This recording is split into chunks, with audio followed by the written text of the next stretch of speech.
മറിമായം എന്ന സീരിയലിലൂടെയാണ് നടി മഞ്ജു പത്രോസ് സിനിമാ ലോകത്തെത്തുന്നത്. ഒരു ഘട്ടത്തിൽ നടി മഞ്ജു പത്രോസ് മറിമായത്തിൽ നിന്നും ഒഴിവായി. അതെങ്ങനെയെന്ന് മഞ്ജു തന്നെ പറയുന്നു. എനിക്ക് കണ്ണൂരിൽ ഒരു സിനിമയുടെ രണ്ടാമത്തെ ഷെഡ്യൂൾ ഉണ്ടായിരുന്നു. എനിക്ക് ചെയ്യാതിരിക്കാൻ പറ്റില്ല. ഞാൻ ഈ ഷെഡ്യൂളിൽ ഉണ്ടാകില്ലെന്ന് മറിമായത്തിന്റെ സംവിധായകനെ വിളിച്ചു പറഞ്ഞു.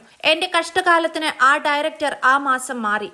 പിന്നെ വന്ന സംവിധായകനോട് പുള്ളി ഇത് കമ്മ്യൂണിക്കേറ്റ് ചെയ്തില്ല. ചിലപ്പോൾ ജോലി തിരക്ക് കൊണ്ട് മറന്നുപോയതായിരിക്കാം. ഞാൻ കണ്ണൂരിൽ ഷൂട്ടിന് നിൽക്കുമ്പോൾ ഞങ്ങൾ താഴെ നിൽക്കുകയാണെന്ന് പറഞ്ഞ ഡ്രൈവറുടെ കോൾ വന്നു. ഞാൻ പേടിച്ചു പോയി. ഞാൻ കണ്ണൂരിലാണ്, ഈ ഷെഡ്യൂളിൽ ഉണ്ടാകില്ലെന്ന് വിളിച്ചു പറഞ്ഞതാണല്ലോ എന്ന് പറഞ്ഞു. അയാൾ ഉടനെ കൺട്രോളറെ വിളിച്ചു. കൺട്രോളർ എന്നോട് ഭയങ്കരമായി ഷൗട്ട് ചെയ്തു. എന്ത് പണിയാണ് മഞ്ജു കാണിച്ചത് എന്നെല്ലാം പറഞ്ഞു. ആ പ്രസ്ഥാനത്തിന്റെ തൊഴിലാളിയാണ് ഞാൻ. അവർക്ക് വേണ്ടി ചെയ്യേണ്ടത് എന്റെ ബാധ്യതയാണെന്ന തരത്തിൽ സംസാരിച്ചു. എന്നെ രക്ഷിക്കാൻ വേണ്ടിയല്ല എനിക്ക് വർക്ക് തന്നത്. അവർക്ക് ഒരു ലേഡി ആർട്ടിസ്റ്റിനെ വേണമായിരുന്നു. ഡയറക്ടറെ വിളിച്ചു പറഞ്ഞതാണെന്ന് പറഞ്ഞപ്പോൾ ആ ഡയറക്ടറൊക്കെ മാറി വേറെ ആളാണെന്ന് അയാൾ പറഞ്ഞു. ഞാൻ ഡയറക്ടറെ വിളിച്ചു പറഞ്ഞപ്പോൾ അയ്യോ വിട്ടുപോയതാണ്, സോറി എന്ന് വളരെ മര്യാദയോടെ പറഞ്ഞു. സിനിമയുടെ ഡയറക്ടറോട് സ്ഥിരമുള്ള വർക്കാണ്, എന്തെങ്കിലും ചെയ്യാൻ പറ്റുമോ എന്ന് ചോദിച്ചു. സ്ഥിരമുള്ള വർക്കല്ലേ, ഇന്ന് രാത്രി കയറിക്കോ, ആ ഷൂട്ട് കഴിഞ്ഞിട്ട് ജോയിൻ ചെയ്താൽ മതിയെന്ന് അദ്ദേഹം പറഞ്ഞു. ഇയാളെ തിരിച്ചു വിളിച്ച് നാളെ വരാമെന്ന് പറഞ്ഞപ്പോൾ വേണ്ട വേണ്ട, നിങ്ങൾക്ക് പകരം ഞങ്ങൾ വേറെ ആളെ വച്ചെന്ന് പറഞ്ഞു. എനിക്കത് ഭയങ്കര ഷോക്കിംഗ് ആയിപ്പോയി. എന്റെ കണ്ണ് നിറഞ്ഞു. ഞാൻ ഭയങ്കരമായി സ്നേഹിച്ച സ്പേസ് ആണ്.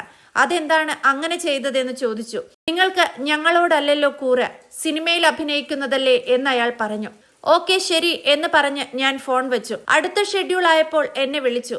ഇന്നത് മുതൽ ഇന്നത് വരെയാണ് ഈ ഷൂട്ട് എന്ന് പറഞ്ഞു. ഞാനില്ലല്ലോ, വേറെ ആളെ വെച്ചു, ഇനി വരേണ്ടെന്ന് പറഞ്ഞിട്ടുണ്ടെന്ന് ഞാൻ പറഞ്ഞപ്പോൾ അത് ആ ഷെഡ്യൂളിലായിരിക്കുമെന്ന് അവർ പറഞ്ഞു. ഒരാളോട് പറയുമ്പോൾ മര്യാദ വേണ്ടേ?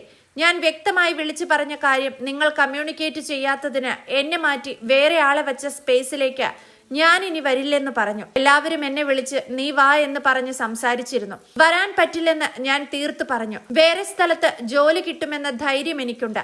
ജോലി ചെയ്യാനറിയാം. മഴവിൽ മനോരമയിൽ നിന്ന് വന്നതല്ലേ, ഇവൾക്ക് നമ്മളൊരവസരം കൊടുത്തതല്ലേ എന്ന ധാർഷ്ട്യമാണ് അയാൾക്ക്. അടിമകളാക്കി വെക്കാമെന്നാണ്.